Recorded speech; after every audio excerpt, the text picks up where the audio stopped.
Hola and welcome back. Time for a little more information on Costa Rica. As everyone knows, Costa Rica is a tropical environment, which means, of course, bugs. There are over 4,000 varieties of bugs and insects in Costa Rica. So if you're squeamish about bugs, now would be a very good time to stop watching before I start getting into all things bugs. I'll start things off with this guy, the Hercules beetle.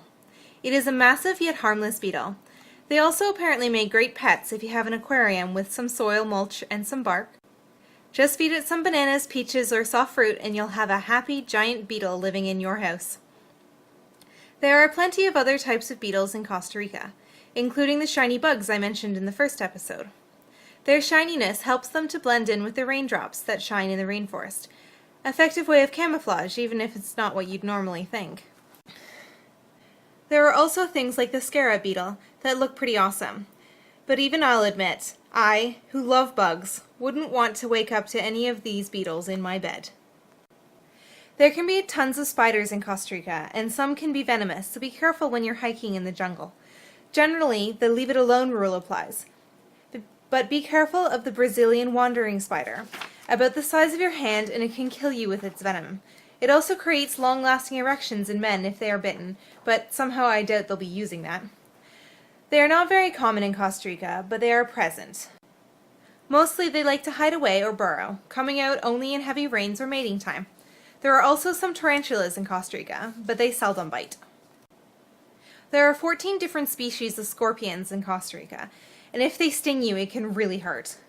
If you do get stung, just wash the area with soap and water, and if it starts to swell, put ice on it. The pain should go away in an hour or so, but if it doesn't, or if it changes the kind of pain, go to a doctor.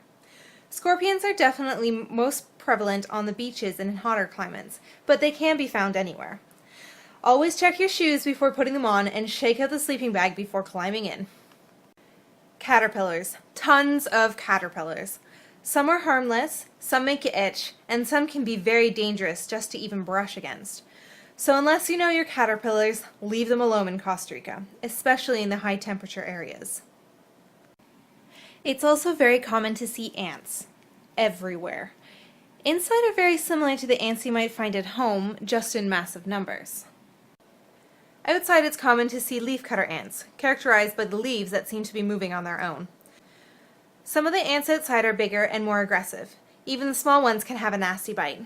They like to congregate near trees and grass on the beach and will defend their territory. Cockroaches are fairly common, inside and outside, and they can get big. People seem to be grossed out by them the most. I think it's because they have the connotation of being a dirty bug, and that they can most likely survive a nuclear holocaust. They like the bathroom and any dark places. There are also tons of mosquitoes, and pretty much guaranteed that you will get bitten. Costa Rica is a tropical climate, and during the rainy season it is perfect conditions for mosquito reproduction. Several diseases can be spread through an infected mosquito bite, so while there are tons of them everywhere, do your best to keep them away with bug repellent and netting. My best advice, if you end up going to Costa Rica or any tropical country, is to make peace with the fact that you will encounter big bugs, and that's okay. As long as you play by the leave them alone rule, and you check to make sure that things aren't crawling in your bed or shoes before you get in, you should survive the trip.